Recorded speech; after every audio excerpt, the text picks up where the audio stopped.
Hello and welcome to the Exit Velo podcast presented by Back Sports Page. We're with you here tonight for episode 80, sort of a milestone episode for the podcast. And I'm going to give it to you straight, folks. Most of the show is going to be covering sticky stuff in Major League Baseball. How could we not? That is really the dominant storyline going on around baseball these days, for better or worse. But there is quite a bit to cover there. I know it's been something that has been a talking point thus far in the season, but it's really taken off here in the last couple of weeks with the league announcing that they're going to be cracking down on it. But before we get into that, Adam, how has life been treating you? Life's been treating me pretty good. I've been out in Duluth working with the Huskies and broadcasting with them, so it's been very fun and I'm having a blast. But we were talking right before the show that you're getting married pretty soon. I am like 7 weeks away now from being a married man, and I'm very much looking forward to it. It's going to be an amazing day. Looking forward to having friends and family there and tying the knot, man. But sticky stuff, baseball. There is the league crackdown, as I mentioned in the intro. It has been announced within the week that players are going to be suspended for 10 games if they are caught using foreign substances. And I should set the stage a little more here too. That has been pitchers primarily using foreign substances to improve their grip on the baseball. As a result, we've seen increased spin rate, increased movement, and just pretty much increased nastiness in pitches. And pitching has been at really a historic high for much of the season. We've seen a really low batting average. We've seen strikeouts at a higher than ever rate. That's been a trend over the last few years. And the league has said enough is enough. We are going to start punishing guys for this. We're going to have 10-game suspensions, no appeal process, and routine checks by umpires. I think it's like every inning relief pitchers are going to get checked on, and starters can expect to be checked at least more than once every game.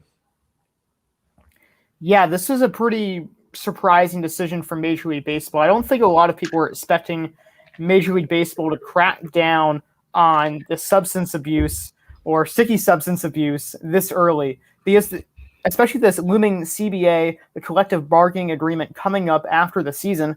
A lot of experts believe this would maybe happen after the year. A lot of players are probably hoping for that too, but instead it's mid-season.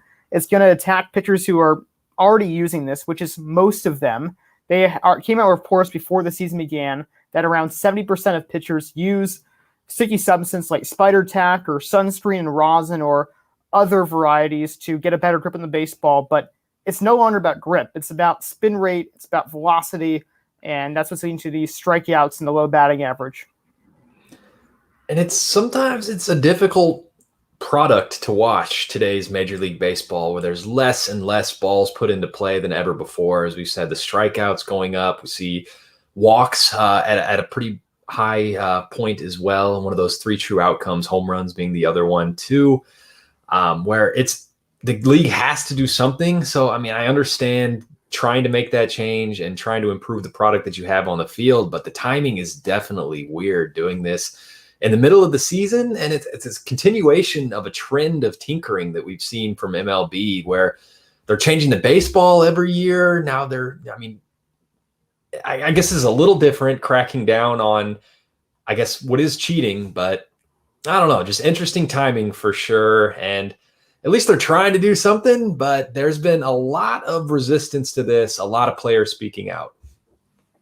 Henry, you mentioned the change to the baseball over the past few years, and what they're exactly doing is they're freezing baseballs, or they had a period where they were freezing baseballs, trying to set them at specific temperatures before game time. But pitchers noticed that they didn't feel the seam of the baseball as much. Now, MLB tried to hide this, of course. They wouldn't explicitly say, well, yes, this is the case. But they found that like by independently scientific companies that, hey, this is true. And the pitchers, of course, they know the baseball. I mean, they have to throw thousands of pitches during the year. So they know exactly what they're talking about. And that's one of the reasons why that they're using that to get a better grip. But now with MLB cracking down, and players are not happy about it. You see pitchers such as Garrett Cole and Trevor Bauer who are complaining heavily about how they are unable to use these substances anymore. And in his post-game interview last night after making his start, Garrett Cole sounded like close to tears, man. He was distraught about not being able to use that substance. And it's interesting to me. It's like a somewhat of an admission of guilt, the guys that are speaking out about this so passionately. But I mean, maybe that's not surprising given how widespread it seems to be. I know you mentioned, Adam, research prior to the season indicating that upwards of 70% of players using that in the MLB, and widespread throughout the minors too. Reports seem to indicate it's everywhere. It's been something that is just silently behind the scenes for quite some time. The last 100+ years, I'm sure there's been some form of this going on, and pitchers trying to get a competitive edge gripping the baseball. But enough is enough, says Major League Baseball, and cracking down on it. Henry, I kind of find it funny because this isn't like the Astros scandal. A lot of people aren't really getting angry at the players for cheating or using these substances because everyone's doing it. And maybe that was the case for the Astros too. Maybe they're the only team that was dumb enough to get caught because they were very obvious about their means of showing which pitch was coming up. But if everyone's on board with this, and even hitters, you look at hitters having an advantage. They have pine tar on the bat. They use batting gloves. They use something to get a better grip with the bat. But I think the biggest change was pitchers were abusing this. There's a Twitter rant from Jerry Blevins, and I have appreciation for Blevins because he once threw me a baseball, so I take more of a liking to him. But he did say that he essentially he doesn't think this is right because everyone's been doing this for a while, but they abuse this style of putting substance on it because it used to be just to get a grip, but now they're using that for spin rate. I mean, look at Garrett Cole. He changed when he went to the Astros, and Bauer was saying, oh, there's something in the water in Houston, and he probably wasn't wrong at this point. Now pitchers have to adjust. I mean, I don't know why Cole was so frustrated yesterday and sounded like he was going to cry and was so saddened to hear that he had to admit that he used spider tack, which is one of those substances. But he still threw 8 strong, allowing just 2 earned runs. So it's like, all right, well, he can handle it, but maybe he's just worried about his future. That's an important point to note, too, that I think the real high-end guys, your Garrett Coles, Trevor Bauers of the world, are still going to be effective. They've shown that they still can be even without these substances. But you look at the underlying numbers and you look at their spin rate, there's a substantial drop-off to where it's still nasty stuff, but it's not quite as extreme as it had been. And maybe that's why the league felt that they did have to crack down now because, I mean, yeah, guys have been doing this in some capacity for years and years, but it has really been taken to a whole new extreme where guys are really, I guess, pushing the limits of what's acceptable and different kinds of sticky stuff where you have the spider tack, that is different and more of a competitive advantage than somebody using rosin and sunscreen. That seems to be kind of the widely acceptable alternative to where I know I've heard quotes from the players union where they've asked, and yeah, hitters have no problem with it. You mentioned they wear batting gloves, they use pine tar. It's not really viewed to be too different there, but I guess spider tack is perhaps crossing a line where at some point you do need to take action to restore the balance of power and give hitters a fighting chance to put the ball in play. And I would say the craziest part about this is that we're not even hearing just complaining from the top dogs in baseball. There's evidence to suggest that this is a trend that is happening throughout baseball because as soon as MLB cracked down, this was getting to the point that they were starting to crack down. This was happening really in May when they're saying, all right, we're going to issue something. Pitchers beware. In the next month, RPM went down, which is revolutions per minute, which gives the baseball spin. Batting average went up from like 232 on the season to 239. something of that sort. So that goes to show that, hey, this isn't just about the summer months and warmer weather, which generally favors hitters a little bit because the ball flies out a little bit more and pitchers have more velocity. No, instead, this is a substantial change, a significant change about the pitchers adjusting to Major League Baseball's new rules. Yeah, it's clearly visible there in the numbers, as you mentioned, Adam.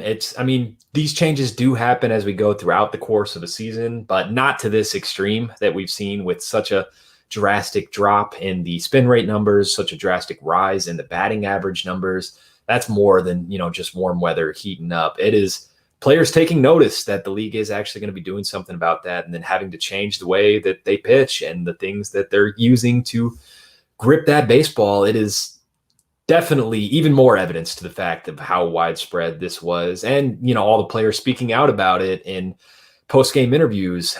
Tyler Glasnow actually was another interesting example of that. He actually really, really sucks, man. He partially tore his UCL earlier this week. He was having a phenomenal season, was putting up Cy Young type numbers for the Rays. But when talking about his injury in an interview, he mentioned that when the league put out notice that they were going to be cracking down on this, he was one of those guys who was using foreign substances. And he complained that he had to then completely changed the way he was pitching and changed the way he was gripping the baseball. He said, the quote from Glasnow was, "I'm choking the heck out of all of my pitches." Heck was not the word he used there, but you catch my drift. But it just changed the way that he had to pitch, and his body was in an uncomfortable situation. He felt something pop. It was a partially torn UCL, and we could see more injuries to follow. I hope not, but that could be a trend we're going to have to keep an eye on. At first glance, the casual fan might even think like, oh, they just have to adjust. It's not that hard. That wouldn't cause a UCL tear. But think about it. If he's choking his pitches and he's someone who can throw in the upper 90s and has a curveball that bites really hard because he has nasty stuff, that's going to hurt him. That's going to put more strain in your arm. And already throwing overhand is an unnatural motion for pitchers. It's not the way a person should throw. It's almost like a softball throw. That's kind of the better, more efficient way to throw, but obviously that's not how baseball works. So pitchers already have so much arm pressure, and now they have to adjust, and we might see more injuries like this to big-name pitchers over the course of the season. And it's one thing if the league had given them notice in the offseason that this was going to be coming, and you have a couple months to prepare, get ramped up, and get used to pitching without these substances. That's been another common gripe for the players. I know Trevor Bauer had mentioned that as well. Glasnow was big on it too. He said, Glasnow's quote, "Do it in the offseason. Give us a chance to adjust to it. But I just threw 80 innings. Then you tell me I can't use anything in the middle of the year. I have to change everything I've been doing the entire season. I'm telling you, I truly believe that's why I got hurt." And there you have it. He knows his stuff. Like, this is a top-tier pitcher, someone who is probably going to end up top 10 the Cy Young Award, now might need Tommy John surgery. That's a huge blow to the Rays, a huge blow to baseball. It's really terrible. And the worst part is about pitchers having to adjust now and umpires now checking the ball. There's actually two terrible reasons. First off, that's probably going to slow down the game, which Major League Baseball didn't want, because think about it. When are they going to check the ball? Are they going to check in during their warm-up pitches, just randomly throughout the inning? Either way, it's going to take up more time in the game, which is something MLB wanted to avoid. The second terrible thing about this is now players have no appeal about this. If they're caught, they can't appeal this at all. They're instantly suspended without pay. So they have no say in the matter and are just slammed down by Major League Baseball. It's definitely a shift of power for the league and for umpires as a whole, too. I think Trevor Bauer had a quote saying that umpires are kind of now put in a position where if they don't like a player, they don't like a certain team, they kind of have an opportunity to act on that and do something about it and punish a guy for whatever reason. And they're judge, jury, executioner out there, man. You go out there, they can do the check when they want. If they have the suspicion, I suppose, that somebody is using a substance, and no appeal process, as you mentioned, Adam. That is, if you're caught or they think you're caught, that's it. That's the end of the matter. 10-game suspension. And another interesting wrinkle to this too is the teams actually cannot replace that roster spot when a player does get a 10-game suspension. Maybe that's incentive for the teams to encourage their players not to use this stuff anymore. But I thought that was interesting too, that you have to sit on that roster spot, that suspended player, for 10 games. I don't know how I feel about that, because on one hand, let's say a pitcher's really struggling, right? And then you're like, no, we're going to give you something obvious to use. Let's go back to Spider Tap.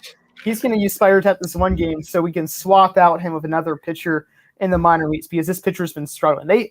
Maybe that's the reason behind it. I don't know if major league teams are smart. I mean, then again, they have the ghost IL stint where they'll place a pitcher or a player on the IL for a reason because he's struggling so they can bring up a different guy. So maybe that's the reason. But I can't imagine there being a 25-man roster on every other team that's now 26. It doesn't sound right. That sounds really messed up. I think it might be a little bit too far of the league there. I'm on board for 10-game suspensions. I mean, I think something needs to be done about this. I don't think the timing was great, but that's another issue. But yeah, the roster spot thing is kind of weird. Maybe it's a little bit over the top, but perhaps the league felt they had to kind of take drastic measures in order to correct such a widespread problem. And I mean, it does seem like people are taking notice with the changes in the numbers that we've seen thus far. I'm interested to see who the first suspension is for this because we haven't had one yet. Yeah, that's a good point. I wonder who it would be. I mean, imagine if it was a Garrett Cole or a Trevor Bauer. I mean, that would be huge. Or even imagine this in a playoff game. Umpire goes out to check the mound. The umpire's not been great the entire game. Maybe getting chatted at by both sides. Or maybe one team in particular. I know the Yankees always are chatting with the umpires. I'm sure every team does that, of course. And the umpire maybe has a slight bias, just goes and chats, and he takes the pitcher out of the game. Now, I don't know if they are able to pitch for the rest of the playoffs or those suspension will start next year, but that would cause huge controversy. I can already see a huge array of boos from fans, and that's something that's possible now. We've seen time and time again that bad things tend to happen when you leave too much up to an umpire's judgment. That's what people argue for when you're going for robot umpires, which think about that. How is checking going to go with robot umpires? Are you going to like put your glove underneath some kind of robotic scanner and it's going to pop up clear or suspended? But yeah, it's another thing to consider there, Adam. That I haven't thought about the playoffs. That could have some pretty drastic implications. And I wonder if the league is going to have any kind of guidelines, policy as we get closer to playoff time, because that could drastically alter the course of the series. It probably depends on how many suspensions they're going to have before them, because if it's a lot, then they might issue something. If it's not a lot, if it's like one or two, then it's probably obvious at this point that no one's trying to do that. So it's probably just something that we'll have to wait and see. Yeah, I would tend to agree. And also waiting to see who that first one is. I would kind of bet against Cole or Bauer just because they're so scrutinized. Everybody's looking at them. They're kind of at the forefront of this sticky stuff movement. I actually heard the take this week that the whole sticky stuff thing issue in baseball kind of started because Trevor Bauer and Garrett Cole hated each other so much in college. They've just been trying to outdo each other in the majors for the last few years now. There may be something to that conspiracy theory, but I don't know. Even if they were the starting point of this movement, I can see why other pitchers around the league would try and emulate their success because they have been amazing pitchers for the last few years. But another piece of this I do want to go back and touch before we move on is the argument for player safety. I know you alluded to it, Adam, that is kind of one of the defenses offered why you want to use grip, something to adjust your grip and get a better grip on the baseball. That's like almost kind of a threat by like the pitchers. It's like, oh, you take away our sticky stuff, man. We're going to start hitting all these batters. We can't hold on to the baseball. I don't know if I totally buy that. I would buy that maybe in April or May because it's cold. Maybe don't have that grip on things. It's harder to just grip a baseball in general. So maybe that was something that we saw, especially in May too, because pitchers were starting. We can't use this anymore. So now we're going to hit more batters by accident because you don't have much of a grip. But now it's summer months. they should have better grip on the baseball as a whole. So I don't really see that trend continuing. If there's a league high hit by pitches this year, I don't know if that's just primarily because of the substances. It just could be because pitchers are throwing harder than ever, and they're also probably more wild than ever. They're walking a little bit more. I don't know the exact number, so don't take my exact word on that. But it seems like more pitchers having control issues overall. As far as I know, that is accurate. And I mean, that kind of holds up with what we know about the sticky substances and how they affect spin rate and movement on the baseball. I mean, just the more a ball is moving, the more spin is on it. It's harder to control, harder to locate those pitches to where, and we've seen a historic amount of hit by pitches already this season. So, I mean, if anything, I think it could be the opposite where pitchers should have better control if you take away the sticky substances, crack down on it. And I know a take from the league too, when announcing this crackdown was, it's an assumption by Major League Baseball that by removing sticky substances, you're going to have less maximum effort pitches delivered, where pitchers are, in theory, going to try and locate a little bit more instead of just going for maximum velocity, maximum spin, maximum nastiness. I think there could be a little bit of validity to that argument.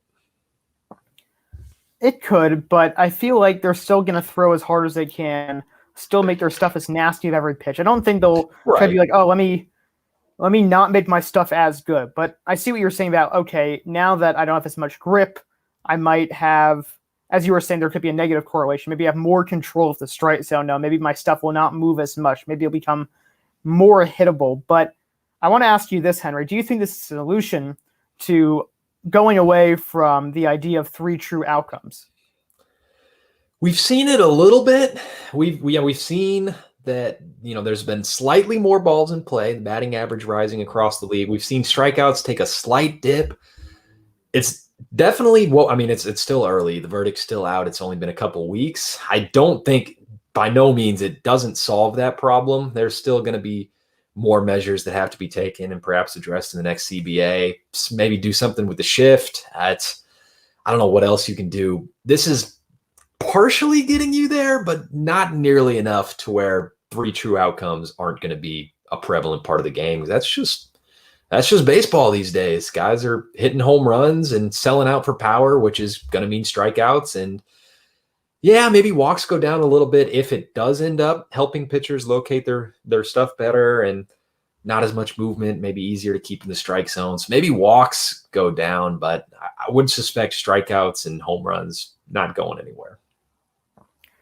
That's a good point. I feel like this is more of a start than anything else. It's not going to cause anything incredibly drastic. It still seems like this is the way baseball is played nowadays. Home run, strikeout, walk, low batting average, lack of steals. I mean, I haven't read this article yet, but I did see that in one affiliation of the minor leagues, one of their leagues, they're allowing more stolen base up like 75% or something. I don't know what they're doing for it, but maybe baseball is toying with the idea of, okay, how we're getting more fundamental baseball back, because the baseball savant fans really like that stuff. They like small ball. They like stolen bases. They like stuff other than the home run and the strikeout, which is fun, but it shouldn't be everything.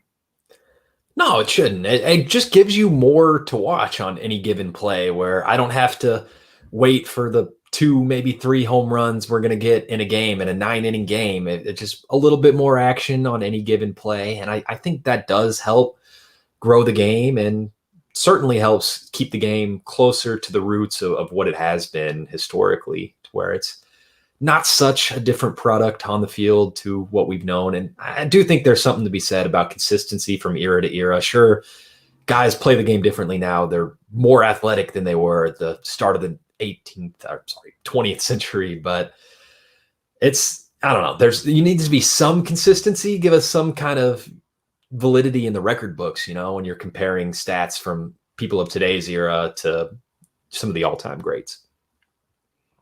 Yeah, that's true. I mean, another interesting thing that's kind of happening with baseball too is that we're seeing a lot more injuries.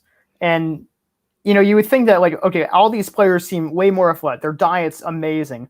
But why are they injured more? Why are we not seeing as many players go a full 162? And maybe it's more about conserving them, or maybe like you hear all these old baseball players and they're like playing through like broken ribs. Like I think I read about Lou Gehrig. He had like 5 broken ribs at one time. He just kept playing through it. Or other players who like broke their finger and they were, came back in. So maybe there's something to that. We're being more cautious nowadays. Or like if a pitcher's terrible, he'd be going guy throwing out there, or maybe one reliever. But nowadays, pitcher's going terrible, you go to the bullpen quickly so you could try to still have a chance in the game. So maybe it's efficiency in one route, but it's also like it still feels a bit odd that so many talented players are hitting the IL. It is a concerning trend, and perhaps something to be said about the toughness of the older generation of baseball players. But I think just as much could be said about, the game's just smarter now. Medicine is smarter now. We have a better understanding of the human body and the limits of it, and where we're not going to ask all 5 of your starters to go out there and throw 250 plus innings. But it has been a whole lot of players injured this year in particular. I know the short season last year, I think, is really affecting guys. And we're now at the point too where we are past the 60 game mark that we played in the 2020 season, where guys, especially pitchers, are not really ramped up to this level of activity. Guys haven't thrown 200 innings. Nobody really throws 200 innings anymore anyways, but guys haven't thrown a full season's workload, whatever that is nowadays, worth of innings since 2019. And the injuries are just going crazy, man. I know the Yankees always have some injuries to report. That's just a given. But I've been frustrated as a Cubs fan. We've had like 10 guys on the IL for the last month, just cycling in and out. Somebody comes back, somebody's hurt. It's a lot, man. And star players around the league. Jacob deGrom has been on and off the IL. He actually got removed from his start last night after 3 innings. Mike Trout's banged up. Ronald Acuna is getting an MRI every couple days, it seems like. I don't know. Fernando Tatis missed time. Yelich has been hurt. Cody Bellinger has missed a whole lot of time. I mean, the IL is a real who's who of like all-star baseball players right now. And it's not good for the game. It's almost not a matter of if, but when. It seems like every major player will hit the IL. No one's going to be playing a full 162 anymore. We're not going to see really any more Ironmans or Iron Horses. This is just not how the game is played anymore. It's, if you're lucky, you can play 150 games, but even then, it's more like 140 is a good threshold. Yeah, I mean, that's a pretty average, normal season, even a good season, I would say, in terms of durability in today's environment, where guys are getting hurt a lot more, getting rested as well when they're not getting hurt, trying to prevent them from getting hurt more. I guess that kind of goes hand in hand, but I don't know what can be done about it. I mean, I guess maybe the game is just being played at a higher intensity these days. And I mean, certainly with pitchers throwing harder than ever before, that impacts things like when guys get fractures in their hands, taking a pitch off their hand while they're batting. And I don't know what we do about it, Adam. I don't know what the solution is, but certainly everybody has to agree it's a problem. Well, I think one of the changes that we're trying to see right now is this emphasis on biomechanics and kinesiology. Those are 2 burgeoning fields in Major League Baseball. I mean, even the Yankees, they had Eric Cressey, who ran that Cressey Sports Performance Center, which a lot of different Major League Baseball players and a lot of athletes go to. So they're trying to be smarter with their strength coach. And it seems like every day now, or every team, they're hiring better strength coordinators to try to combat these problems. So maybe the results won't happen right away, but maybe we'll see a trend where they're working to really get the most bang for your buck for each player. I hope so. And yeah, I mean, I think that trend would make sense given the move towards smart baseball that we've seen, all the analytics and deep dives into the numbers, where we could start to kind of see the same thing in terms of how guys are taking care of their bodies. And just hopefully we can get stars to be on the field more often and all players to be on the field more often, because we don't want to see anybody get hurt. We're here to watch players play, and obviously never rooting for anybody to get hurt or anything like that. But I want to move on and talk a little bit about what the standings look around baseball. Just kind of go through the different divisions, point out any notable surprises, anything we may expect to turn around. So let's start off in the AL, in a division near and dear to your heart, Adam, the AL East, where The Tampa Bay Rays, I will say, have been a surprise in being the best team in baseball at 43-26. Scratch that best team in baseball thing. The White Sox in the Central are actually 43-25. This was the screenshot that I have for the standings here was taken last night at like 10:30. So there may be some slight updates here, but generally speaking, we'll stay in the AL East. The Rays, they've been incredible, man.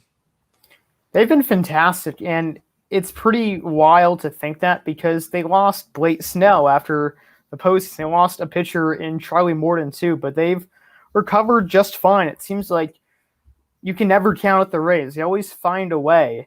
And I think a large part of that was because Glasnow was pitching so well for them. And Meadows, for a while, had the most RBIs in baseball after like May 1st or something. So he was heating up, and a lot of their bats were starting to heat up too. And then obviously the bullpen. So I'm not surprised they're doing well. I'm just surprised they're doing this well. And I'm surprised other teams in the AL East are the way they are too, like the Red Sox. I thought they were probably going to be a little bit under 500 because of their pitching, but Matt Barnes is a relief ace. Evaldi, he's not a number one, but he's been pretty standard. Then they're also going to have Chris Sale coming back, and they've had hot stretches. I mean, not right now, but they had a hot stretch from Bobby Dahlback in April, who's a pleasant surprise.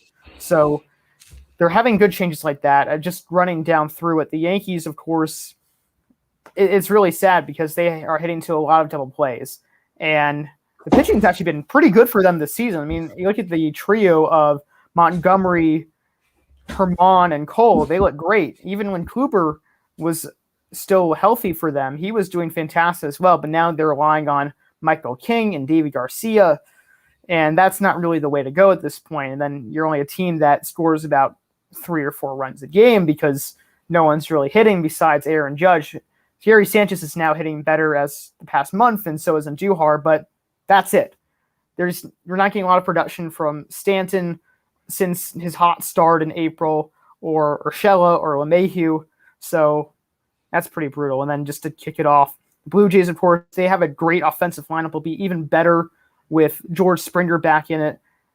Obviously, Vladimir Guerrero Jr. is a big MVP candidate right now. He has the Triple Crown, youngest player to be leading in the Triple Crown standings this late in the season since Al Kaline in 1955. So really impressive player right now. His hot start was something that nobody projected. And then the Orioles, they are obviously were going to finish in last, but they've lost 8 straight. At least they have Cedric Mullins II, who's been a fabulous player to watch. He's one of the top hits leader in baseball. I will agree. Yeah, no surprise to see the Orioles in the cellar, but definitely a pleasant surprise in Cedric Mullins and what he's been able to do this year. Trey Mancini having a nice bounce back campaign for the O's as well. He was briefly the leader in RBI in baseball. I know Vlad has overtaken him and everybody else with all these home runs that he's hitting every single day. I'm a little surprised to see the Blue Jays haven't done better than 33-33, currently good for 4th place in the AL East, 8.5 games behind Tampa Bay. Yeah, I am surprised that the Yankees haven't won a few more games, but I mean, I still have time. I think most would expect them to be a playoff team. I don't know. Yeah, I mean, you are in 3rd place in that division. You got other good teams around the AL fighting for those wild card spots as well. But let's talk about some of those other teams in the AL. Moving out to the AL Central, I'm surprised. I'm not surprised that the White Sox are in 1st place and by 4.5 games. I think most would have predicted that coming into the season. I'm surprised the way they've gotten there, though, that you lose Eloy Jimenez, you lose Luis Robert in the outfield, and it doesn't matter. Next man up, they're finding a way to score a whole lot of runs. The pitching has been great for Chicago as well. Much improved bullpen with Liam Hendricks coming there on the back end. Very surprising, I will say, in the AL Central that Cleveland is sitting at 37-28 in 2nd place. Literally coming into the show, I was under the impression that the Indians were terrible and were like low in the standings in the AL Central. I did not know that they were in 2nd place and were almost 10 games over 500. I know Shane Bieber's having a tremendous season for them. He's actually another guy who's hurt right now too, currently on the IL, but hopefully not a lengthy absence there.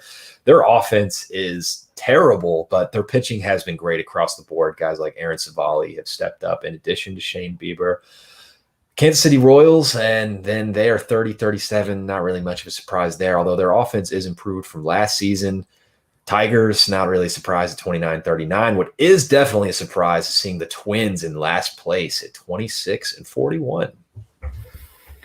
Yeah, I was completely taken back by that because I thought the Twins would at least be in second place, vying for a wild card spot. It seemed like the division would be White Sox, Twins, with the Indians kind of on the outside looking in. But the Indians are at least fighting in the Central. They're a little bit competitive, but they're probably more of a wild card team. It just seems like the Twins, all of their offense disappeared. I mean, you look at Byron Buxton, who is making a rehab assignment right now, but he was fantastic for them in the month of April, and then he got injured like he always does. And not a lot of players such as Donaldson are living up to the expectations the team had for them, or even Miguel Sano. But it was their pitching that was kind of holding them together the past 2 seasons. And they, even though they lost a couple guys like Rich Hill, who's doing so well for the Rays right now, you would think that pitchers such as Michael Pineda and J.A. Happ, they would be able to hold the fort a little bit, but they're not really doing that. So it's really a shame because the Twins were the Bomba Squad. They were such a fun team to watch over the past few years, but almost no chance that they're going to make it back to the playoffs.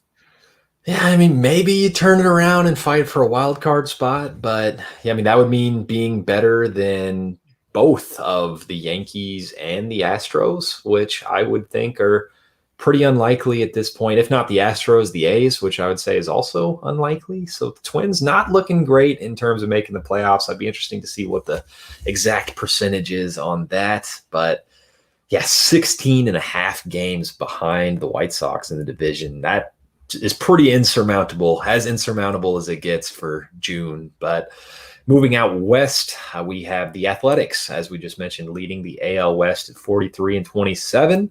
Kind of like the Rays, man. It's next man up. It's maybe some unassuming guys, Moneyball, but guy who's not unassuming in that lineup, Matt Olson, is creeping up on 20 homers. He has been having a monster season at the plate. Ramon Laureano, I know, has hit very well for them.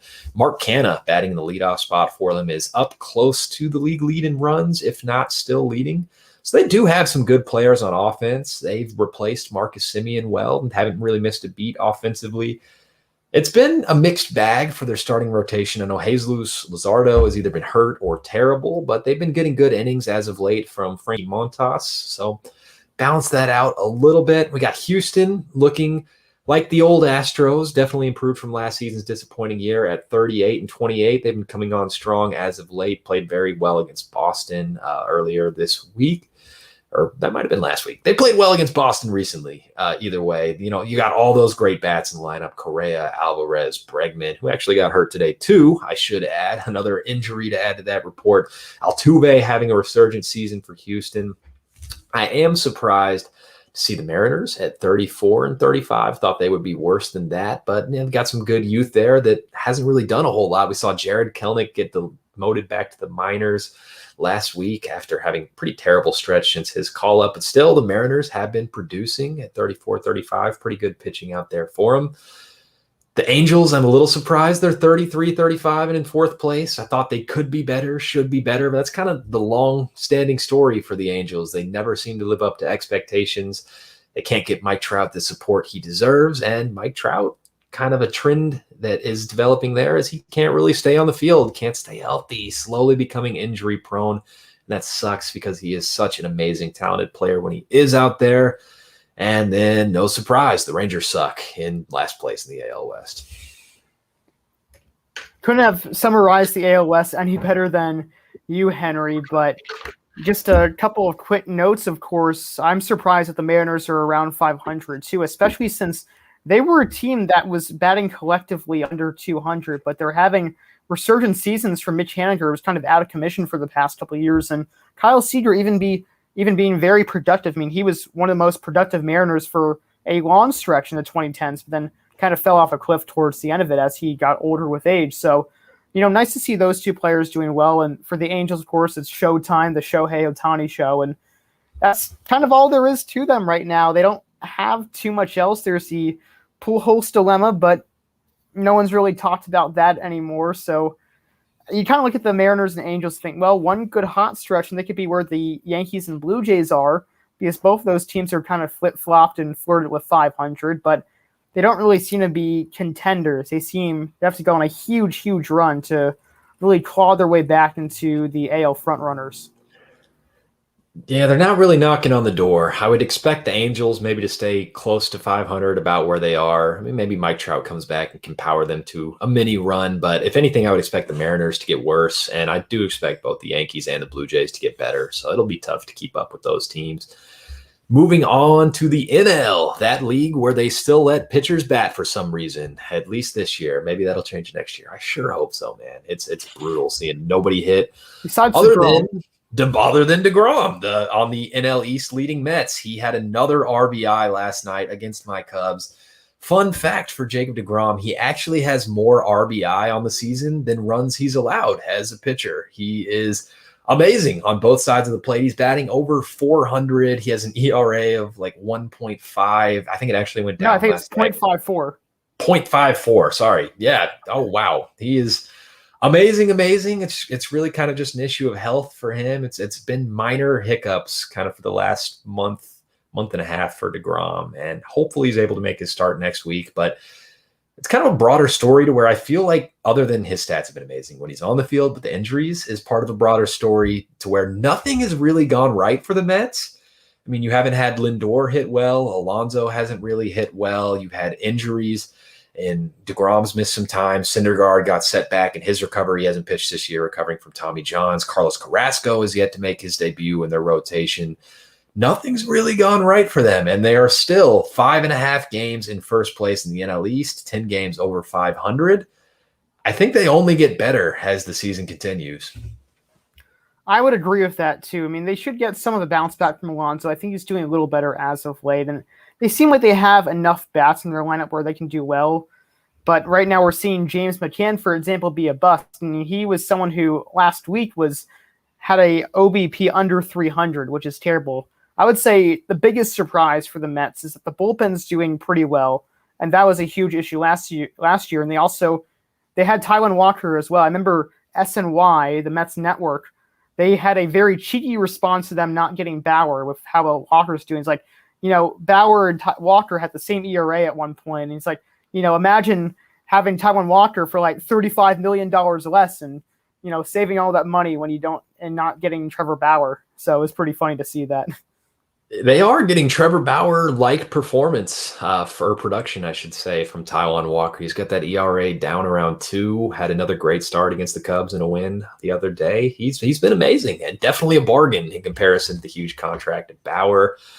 We've seen the Phillies be more or less what we expected them to be, close to 500. They have good players. They have talent, and Bryce Harper, Aaron Nola, some of the most notable talent on that team, but they definitely have limitations as well. And where it's not a very deep pitching rotation, you do have Nola and Wheeler at the top. Then kind of a steep fall off there as you get more into the Vince Velasquez, Spencer Howard territory. It's not a good bullpen.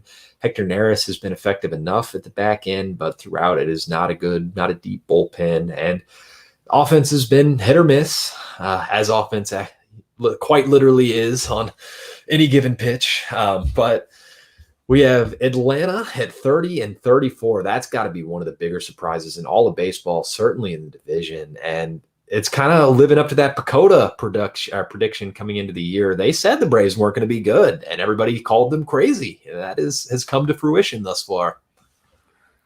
And I think the Braves have also had their fair share of injuries too, but also just not a lot of production from players like Freddie Freeman and Ozzie Albies, who were some of the best of their position in all of baseball.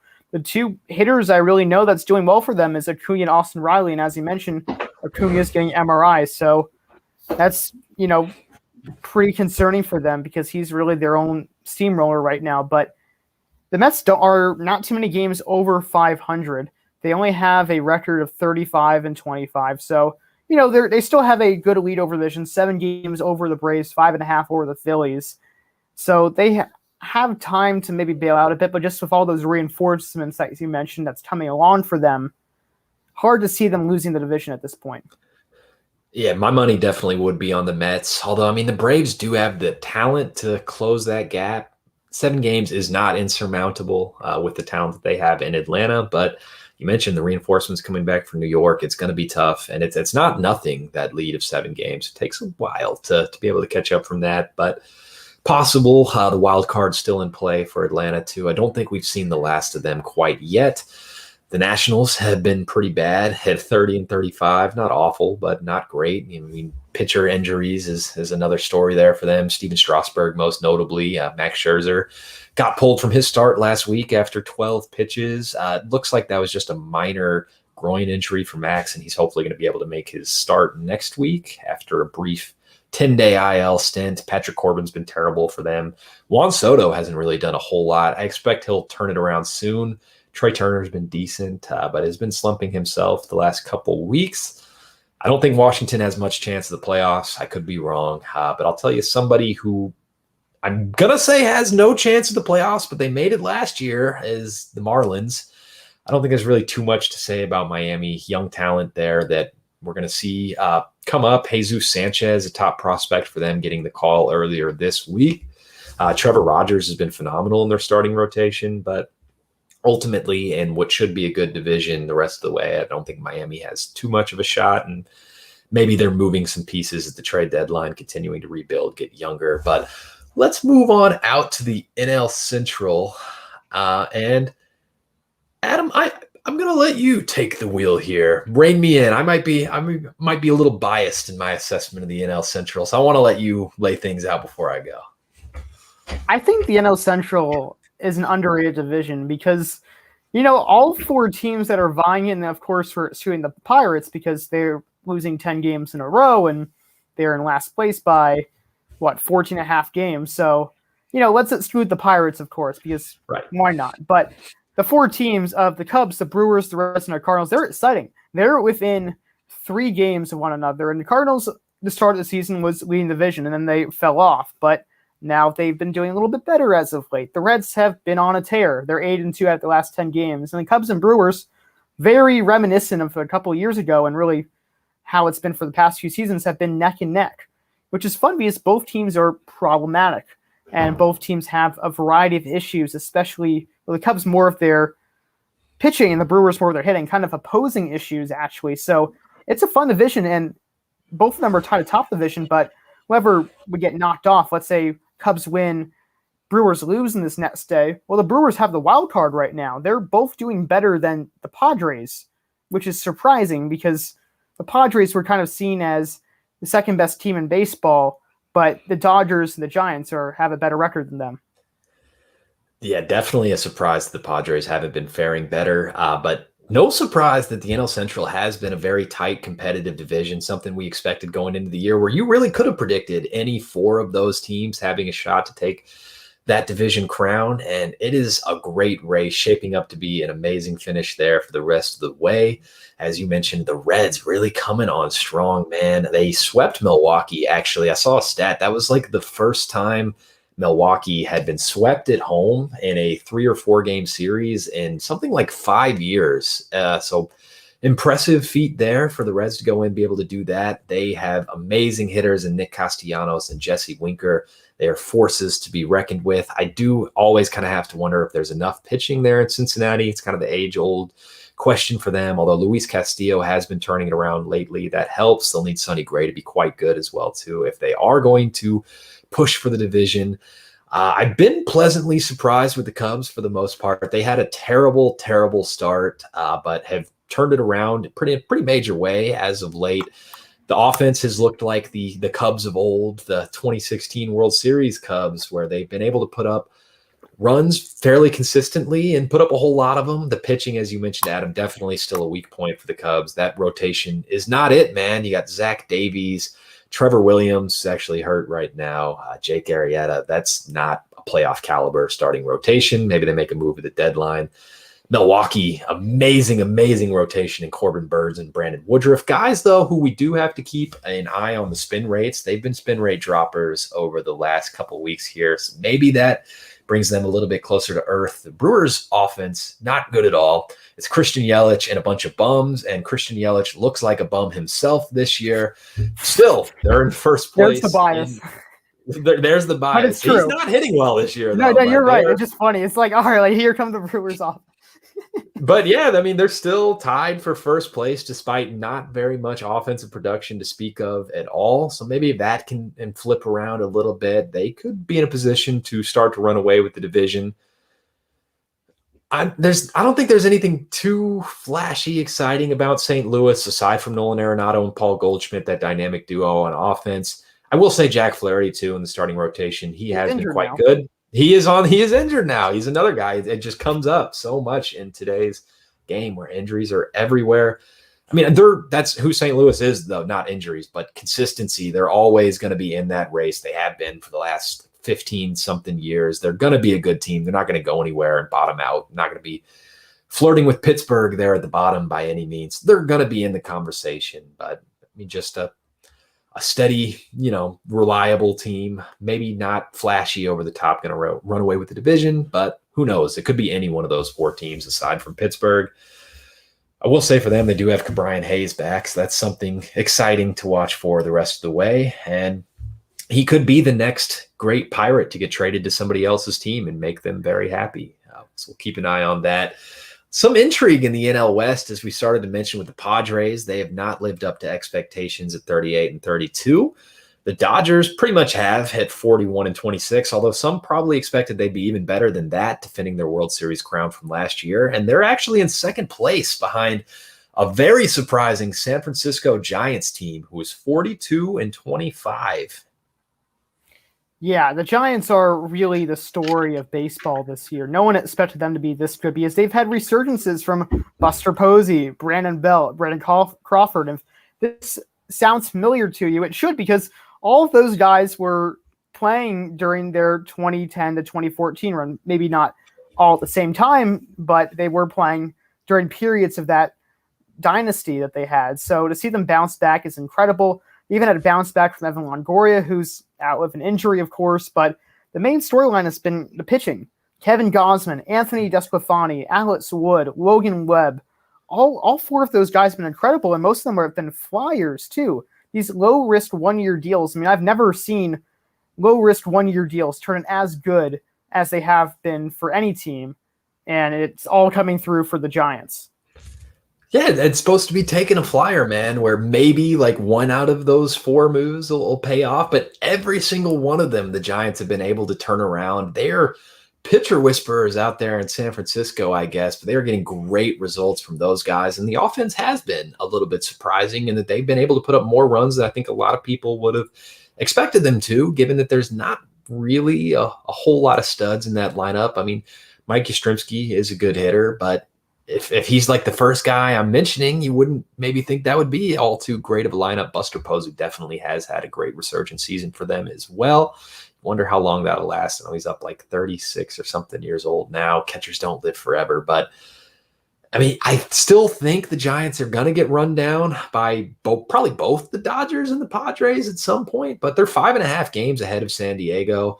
1 game ahead of the Dodgers. Certainly not a comfortable lead for them. I know they're sweating that, the Dodgers in the rearview mirror, but San Francisco looks like a near lock to be a wild card team in the NL. Certainly as it stands right now. I mean, that could change over the next couple months, but they've been a very impressive team. And it's going to take a lot of sputtering for them to fall out of that playoff race. They build up a nice lead there. The Rockies have not been good. Not a surprise there.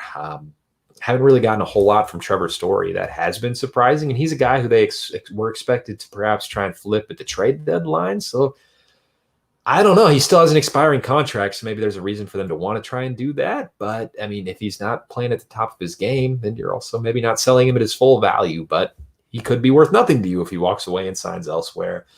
And then finally, the Diamondbacks have been pretty remarkably terrible, actually, at 20 and 48. I think they've lost something like 22 of their last 24 games.